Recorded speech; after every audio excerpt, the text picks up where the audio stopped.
नाज़रीन, ब्रेक के बाद खुशामदीद वापस अपनी फ़ोन कॉल्स की तरफ मेरा ख्याल है चलते हैं, क्योंकि मेरी बातें कभी ख़त्म नहीं होती। मैं लगा रहता हूँ, जितनी देर मुझे बोलने को कहेंगे मैं लगा ही रहूँगा। पहली कॉल लेते हैं जी। हेलो जी, अस्सलाम वालेकुम। वालेकुम अस्सलाम जनाब। बुखार से मैं पूछा था आपसे एक सवाल कि जब अप्लाई कर मतलब सॉरी, क्वेश्चन ये था कि मैंने अप्लाई किया हुआ है इंडेफिनिट के लिए, ठीक है, और उसमें अब पता नहीं कितनी देर लगेगी। तो उस दौरान जो मेरी मिसेज हैं उनका वीज़ा, अगर उनकी जो लास्ट डेट है वो मेरी डिपेंडेंट थी, तो वो उनकी डेट एक्सपायर होने से हो गई, तो मुझे क्या करना चाहिए उस दौरान? इस पे थोड़ा सा मुझे एडवाइस कर दीजिए कि उसको मैं कैसे कवर कर सकता हूँ। फॉर एग्जांपल मैंने अप्लाई कर दिया और अगर वो मुझे जवाब नहीं आता सर, अगर की बात हम तो। बाद में करते हैं, पहले आप मुझे बताइए अभी हुआ तो नहीं ना ऐसा? जी नहीं, ऐसा अभी ये नहीं नहीं हुआ। हुआ। आपकी वाइफ की एक्सपायरी कब है? उनकी है मार्च में। मार्च में। अभी आपको बहुत वो मुसीबत जा रही है, आप कहते हैं नहीं नहीं अभी आके मेरे सर पे बैठो। इतनी दूर की फिक्र अभी से इतनी ज़्यादा क्यों कर रहे हैं सर? अगर आपको महीना रह गया हो और आपको अभी तक जवाब नहीं आया तो फिर आपने कुछ करना होगा, उससे पहले कुछ करने की ज़रूरत नहीं है। Number one. नंबर टू, आपने ये चीज़ देखनी है कि जब आपने ILR के लिए अप्लाई किया है, वाइफ आपकी डिपेंडेंट थी, आपको ILR अगर मिल जाती है तो आप उनके लिए फ़ौरन अप्लाई कर सकते हैं एज अ स्पाउस, क्योंकि आपने ऑब्वियसली उनको अपने साथ तो लेके चलना है। आपने ये तो नहीं करना ILR मिली तो चलो बीवी को भी फारिग करें। आपने उनको रखना है अपने साथ, आपने उनकी एप्लीकेशन डालनी है और उनको आगे लेके चलना है। नंबर वन आपने ये करना है कि जैसे ही अपने अपने सारे डॉक्यूमेंटेशन रेडी रखें, जैसे ही आपकी ILR का जवाब आता है, आपको इंडेफिनिट लीव मिल जाती है, तो ये फ़ौरन आप FLR-M एप्लीकेशन डाल सकते हैं। मेक श्योर कि आपकी इनकम रिक्वायरमेंट्स पूरी होती हों, मेक श्योर उन्होंने इंग्लिश लैंग्वेज टेस्ट अपना किया हुआ है, मेक श्योर आपके पास होम ऑफिस की फीसें वगैरह सब कुछ रेडी हैं, फोटोग्राफ्स उनकी लगाई, अपनी ILR लगाई, साथ अपना मैरिज सर्टिफिकेट लगाया, अपने कुछ डॉक्यूमेंट्स लगाए जो प्रूफ करते हैं कि आप जेन्युइनली इकट्ठे रह रहे हैं, जेन्युइन हस्बैंड वाइफ रिलेशनशिप है, वो साथ लगाएंगे, आपको कोई मसला नहीं। अब आपकी बात आती है दूसरी कि अच्छा जी आपकी ILR अभी आई नहीं है और उनका वीज़ा ख़त्म हो रहा है। लेट्स से हम कहते हैं जी 17 मार्च को 18 मार्च को उनका वीज़ा ख़त्म हो रहा है, 18 मार्च लेके चलते हैं, 18 मार्च को उनका वीज़ा ख़त्म हो रहा है, आपको 10 मार्च आ गई, अभी तक आपका कोई जवाब नहीं आया। अब आपने एप्लीकेशन उनकी डालनी है, जो आप एक ब्रिजिंग एप्लीकेशन डाल सकते हैं। उनको आपने ओवरस्टे नहीं होने देना, ये इंपॉर्टेंट चीज़ है।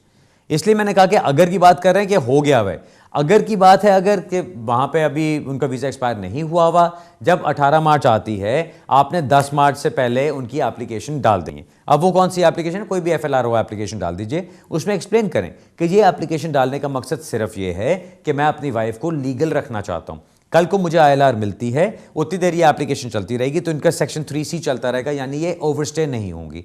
जैसे ही आपको ILR आती है आप फॉरेन वेरिएशन की रिक्वेस्ट डाल दीजिए, उसमें फिर आपको कोई नुकसान भी नहीं होता, आपकी जो फीसें वो भी एडजस्ट हो जाती हैं और आपकी वाइफ ओवरस्टे भी नहीं होती। प्लस ये कि अगर आपने तमाम रिक्वायरमेंट्स पूरी की तो आराम से आपको वीज़ा भी मिल जाएगा। अगर आप तमाम रिक्वायरमेंट्स उससे पूरी नहीं कर सकते, ये अक्सर लोगों का सवाल होता है कि जी जब वो मुझे ILR मिलती मैं तो काम नहीं कर रहा था, या मेरे पास पूरे पैसे नहीं हो रहे, या मेरा जॉब कम है, 18,600 मैं अफोर्ड नहीं कर सकता अभी, तो फिर भी आपने एप्लीकेशन डालनी है। क्योंकि एप्लीकेशन डालने का मकसद क्या है कि आपने उनको या तो 5 साल के रूट पर डालना है या 10 साल के रूट पर डालना है, जो वो जिसको डिस्क्रेशन लीव कहते होते थे पहले। मैं अब उसको डिस्क्रेशन लीव नहीं कहता क्योंकि वो विद इन द रूल्स ही है सारा कुछ। आपने उनको, अगर तो आपके पास सारी रिक्वायरमेंट्स पूरी होती हैं तो आप 5 साल के रूट पे जा सकते हैं, अगर तमाम रिक्वायरमेंट्स पूरी नहीं हो सकती तो आप 10 साल के रूट पे जाते हैं। वो डिपेंड करता है फिर आपकी कौन सी रिक्वायरमेंट पूरी नहीं हो रही, उसके मुताबिक आप अप्लाई करेंगे। आपने ओवरस्टे होने का सोचना भी नहीं है कि अच्छा जी अगर वो टाइम गुजर गया तो फिर मैंने क्या करना है। अगर टाइम गुजर गया तो फिर आपने अपने आपको एक मुश्किल में डाल दिया और लंबे रास्ते पे डाल दिया, वो नहीं करना। कोशिश करें कि आपका जब वीज़ा, उनका वाइफ का वीज़ा ख़त्म होने वाला है उससे डेफिनेटली पहले पहले पहले आपने एप्लीकेशन ज़रूर डालनी है, चाहे वो ब्रिजिंग एप्लीकेशन हो, लेकिन कुछ ना कुछ ज़रूर डालना है। ठीक है sir, best of luck with that. अगला सवाल लेते हैं जी। Hello. Hello, good evening sir जी। Good evening sir. सर मैंने लास्ट वीक कॉल किया था जब मैंने आपको बताया था कि हमें रिपोर्टिंग पे डाल दिया गया है, हाँ, और जिसमें मेरी बेटी 18 साल की हो गई है, लेकिन हमने एप्लीकेशन 18 साल की होने से पहले डाली थी। तो हमें उसका एक्चुअल में रिफ्यूजल लेटर आ गया है अच्छा कल ही जी, और हमारे लॉयर ने बताया है कि उन्होंने हमें राइट ऑफ अपील दिया है। ठीक है, आर्टिकल 8 पे हमारी एप्लीकेशन है, फैमिली उसके ऊपर। ठीक है। तो मुझे बस वैसे तो मैंने आपको प्रोग्राम पहले सुना और अपील के बारे में आपने काफी कुछ बताया हुआ है, लेकिन जब अपने ऊपर बारी आई तो मैं काफी कुछ भूल गया। तो उसके प्रिपरेशन का मुझे पूछना था हाँ, कि हम अपील जब हम जाएंगे, हम साइन करेंगे, एप्लीकेशन भेजेंगे, तो कितना टाइम लग जाता है अप्रोक्सीमेटली? सर और ये अपील सब में सब डिपेंड करता है कोर्ट के पास कितना टाइम है, कोर्ट कब आपको टाइम अलाउ कर सकता है। अभी कुछ एप्लीकेशंस जो हमने पहले अपीलें जो हमने लास्ट ईयर नवंबर में डाली थी, उनकी अब हेयरिंग डेट्स आ रही हैं इस साल नवंबर की, सो उसमें पूरा उन्होंने साल लगा दिए। लेकिन अभी जो हम अपीलें कर रहे हैं, अब उसमें कितना टाइम लगता है वो तो हमें देखना पड़ेगा। लेकिन पिछले कुछ अरसे से तकरीबन साल की डेट्स आ रही हैं। सो आप अपना दिमाग में रखें कि ये 10 से 12 महीने का टाइम आपको लग सकता है, अनलेस होम ऑफिस वो कोर्ट की तरफ से कोई सिस्टम चेंज हो जाए और वो बहुत तेज़ी से करना शुरू कर दें इसको। ठीक सर, आपने अपील जो बनानी है, अगेन ग्राउंड्स आपके बहुत इंपॉर्टेंट हैं, उनको सही तरह से बनाइएगा। खुदा का वास्ता खुद करने की कोशिश मत कीजिएगा, और ना ही किसी मिकी माउस वकील के पास जाइएगा कि जो एक वो कट पेस्ट करके वो आपके ग्राउंड्स और सारा कुछ बना के भेज दे। आपके ग्राउंड्स इंपॉर्टेंट होते हैं। कल को जब आपकी अपील हो जाती है, अब इसका प्रोसेस आपका क्या होगा, आपने अभी 14 दिन के अंदर अपील करनी है। उस अपील के साथ साथ आप अपनी पेमेंट अभी भी भेज सकते हैं और उसकी पेमेंट आप बाद में भी सबमिट करा सकते हैं। अक्सर लोग इस चीज़ से घबरा जाते हैं कि जी एप्लीकेशन भेजी, वो अपील की और उसकी पेमेंट साथ नहीं भेजी, तो बाद में एक वो रिक्वायरमेंट टू पे फीस वाला नोटिस आ जाता है, वो घबरा जाते हैं कि वो पता नहीं क्या हो गया। कोई मसला नहीं है, आप साथ भी भेज सकते हैं और आप बाद में भी भेज सकते हैं। बाद में भेजने का फ़ायदा ये होता है कि आपका एक रेफरेंस नंबर इशू हो चुका होता है, आपके पेमेंट कहीं मिसप्लेस नहीं होती।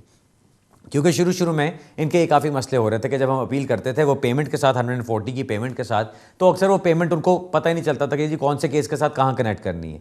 फिर हमने ये करना शुरू किया कि हम सिर्फ अपील करते थे, पैसे नहीं भेजते थे साथ, तो फिर वो हमें रिक्वायरमेंट टू पे फी का नोटिस आ जाता था कोर्ट की तरफ से।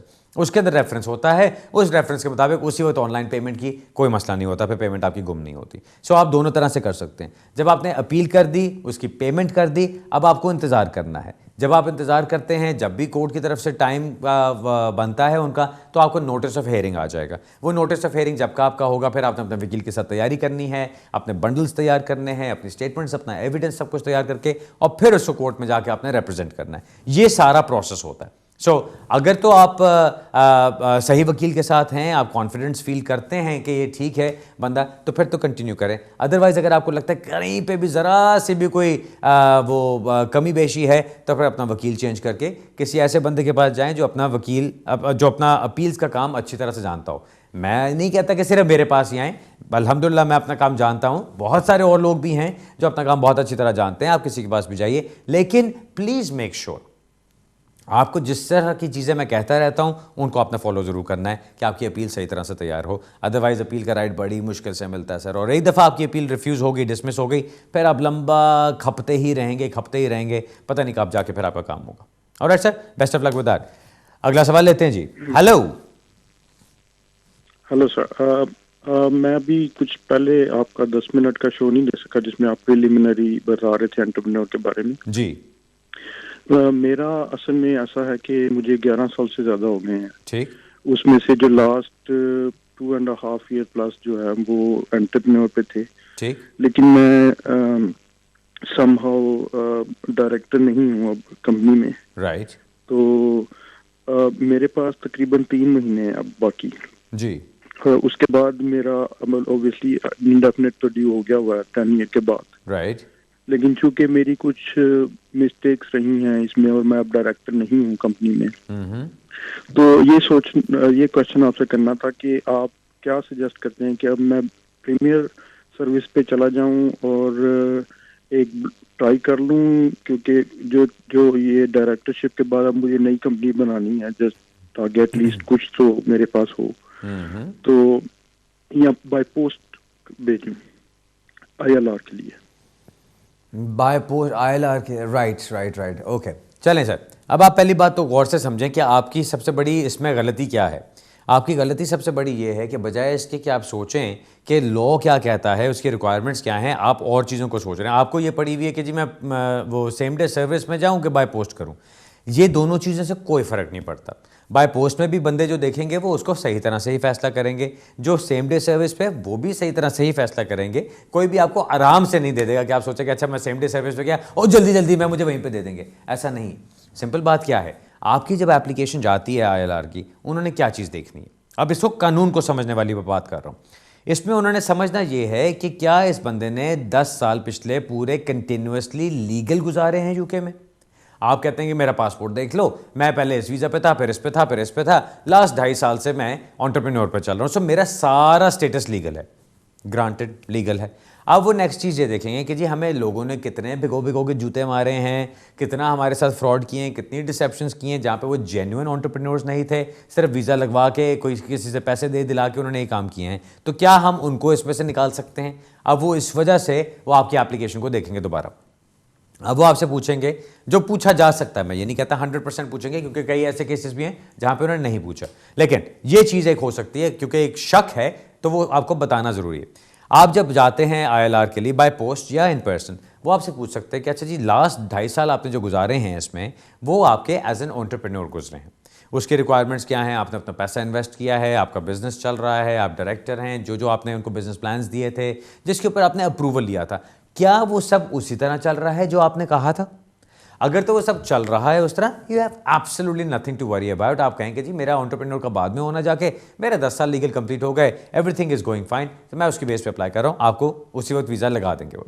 लेकिन अगर वो आपसे पूछते हैं और आप कहते हैं नहीं जी मेरे पास ये भी नहीं, मेरे पास ये भी नहीं, मेरे पास ये भी नहीं, मैंने एक्चुअली बिजनेस किया नहीं, एक्चुअली कोई माइंड चेंज हो गया था, कोई प्रॉब्लम आ गई थी, ये हो गया वो हो गया, उस पर वो आपको कह सकते हैं कि जी आपने जो 2.5 साल का टाइम गुजारा है एज एन एंटरप्रेन्योर, वो आपने हमारी कंडीशंस को फुलफिल नहीं किया, आपने हमारी रिक्वायरमेंट्स को पूरा नहीं किया। जब अगर आपने रिक्वायरमेंट्स को पूरा नहीं किया तो ये सारा टाइम आपका लीगल काउंट नहीं होगा और उस वजह से आपको रिफ्यूज़ किया जा सकता है। ये एक माइनॉरिटी केसेस के अंदर होता है, लेकिन पॉसिबिलिटी है। आपका केस क्योंकि स्क्वायरली इस तरह की सिचुएशन में आ रहा है, इसलिए मैंने इसके ऊपर बात कर ली। बिकॉज अगर आप ऐसी सिचुएशन में फंस जाते हैं जहां पे उन्होंने आपसे कहा कि जी हमने आपके पिछले 2.5 साल देखे हैं, वो आपके प्रॉपरली कंडीशंस को फुलफिल करते नहीं गुजरे, देयरफॉर हम कंसिडर करते हैं कि आपका ये एंटरप्रेन्योर वीज़ा चलना ही नहीं चाहिए, हम इसको कर्टेल करते हैं पिछली डेट से जाके। फिर आप क्या करेंगे? फिर आपके वो 10 साल भी गए, फिर आपका जो बाकी सारा काम है वो भी गया। आपको मेरी नज़र में जो सबसे इंपॉर्टेंट जिस पे जोर डालना चाहिए वो ये है कि आप उनको जाके जस्टिफाई करें कि आपके 2.5 साल आखिरी जो एंटरप्रेन्योर पे गुजरे हैं उसमें आपने एंटरप्रेन्योर के लिए, टियर 1 एंटरप्रेन्योर के लिए क्या किया है। अब आपको वो सारा कुछ उनको प्रूव करना है। क्या आपके पास कोई लीज है, क्या आपने वहाँ पे अपनी इन्वेस्टमेंट की है, क्या आपने एम्प्लॉयज़ रखे हैं, आप बिजनेस कर रहे हैं, आपकी बिजनेस बैंक स्टेटमेंट्स हैं, ये सारी चीज़ें होंगी तो वो आपको एक्सेप्ट करेंगे, अदरवाइज वो आपको उस पर रिफ्यूज़ कर सकते हैं। दूसरी सूरत में आप क्या कर सकते हैं कि आप पहले अपना ये सारा कुछ ठीक करें। अभी आपने बताया 3 महीने हैं आपके पास, आप पहले ये सारा कुछ ठीक करें, अपने अकाउंटेंट के साथ बैठें, अपने जो सारी आपकी रिक्वायरमेंट्स हैं उनको पूरा कीजिए, वो रिक्वायरमेंट्स पूरी करके पहले एक्सटेंशन अप्लाई कर दीजिए जो आपकी एंटरप्रेन्योर की एक्सटेंशन लग जाए। अगर उन्होंने आपको एक्सटेंशन दे दी तो उसका मतलब ये कि उन्होंने सब रिकग्नाइज करके एक्सेप्ट कर लिया कि आप जेन्युइनली एज एन एंटरप्रेन्योर चलते रहे हैं। जब वो एक्सेप्ट कर लिया तो बेशक जिस दिन आपको मिलता है उसके अगले दिन जाके सेम डे सर्विस के अंदर आप फिर इंडेफिनिट लीव के लिए अप्लाई करें, फिर तो कोई मसला ही नहीं, क्योंकि अब आपका सारा टाइम लीगल है और जो आपने एंटरप्रेन्योर के टाइम गुजारा है वो भी उन्होंने कंसिडर कर लिया, एक्सेप्ट कर लिया, तो आप आराम से 10 साल की लीगैलिटी की बेस पे, कंटिन्यूस लीगल रेजिडेंस की बेस पे अपनी इंडेफिनिट लीव अप्लाई कर सकते हैं। अगर आप ऐसा नहीं करते, आप एक वो कहते हैं जी मैं ट्राई कर लेता हूँ, एक तो ये चीज़ ऐसी है कि इसको मेरी स्किन पे रैश निकल आते हैं, ये चीज़ सुन के मैं इतना एलर्जिक हूँ इस बात से। ये जो बात है ना ट्राई कर लेने वाली बात, क्या अच्छा भाई एक तुक्का लगा लेते हैं, चला तो नहीं। आप ये सोचें पहले, चलें इसको छोड़ें, आप अभी ट्राई कैसे करें, आप ये सोचें अगर ये ट्राई आपकी कामयाब नहीं होती तो इसका खमियाजा क्या भुगतना है आपने, इसका आपको नुकसान क्या है, इसकी कॉस्ट क्या है। जिस तरह वो असाइलम का अक्सर मैं सुनता हूं, लोग कहते हैं हाँ जी वो लीगल एड का वकील कर लेते हैं, ट्राई कर लेते हैं। वो ट्राई नहीं करना सर। जब आपने असाइलम अप्लाई किया, आपके फिंगरप्रिंट्स हो गए, आपके बायोमेट्रिक्स हो गए, आपका इंटरव्यू हो गया, अगर आपने सही तरह से तैयार किए बगैर अपनी एप्लीकेशन डाली और उसको आपने प्रॉपर्ली फाइट नहीं किया और आपको रिफ्यूज कर दिया गया, आपको अपील का राइट नहीं मिला, तो वो राइट गया। अब उसके बाद आप कुछ भी करेंगे, आपने नया कुछ करना है तो वो हमेशा आपको पिछले रिफ्यूजल्स की वजह से ही आगे तंग करेंगे। सो ये जो आपकी बात है ना कि ट्राई कर लेते हैं, मैं इसमें बिलीव नहीं करता जब तक आपके पास बिल्कुल कोई और रास्ता ना हो। आपको मैं सजेस्ट ये करूंगा कि आप अपनी एंटरप्रेन्योर टियर 1 की रिक्वायरमेंट्स कंप्लीट कीजिए, या तो आप पहले उसको एज एन एक्सटेंशन अप्लाई कर लीजिए और जब एक्सटेंशन मिल जाती तो इंडेफिनिट लीव के लिए जाइए, या फिर मेक श्योर कि जब आप इंडेफिनिट लीव के लिए जाएं तो बेशक सेम डे सर्विस में जाएं और उनको जाके आप सारा अपना एंटरप्रेन्योर वाला पलंदा लेके साथ जाइए और उनको जाके प्रूव करके दिखाइए कि आप वाकई जेन्युइन एंटरप्रेन्योर के तौर पर रहे हैं पिछले 2.5 साल, तब जाके आपकी बात बनेगी। Best of luck sir. अगला सवाल मेरा ख्याल है ब्रेक के बाद लेते हैं, ब्रेक से वापस आते हैं, फिर मैं अगली कॉल लेता हूँ, थोड़ी सी देर में दोबारा मिलते हैं।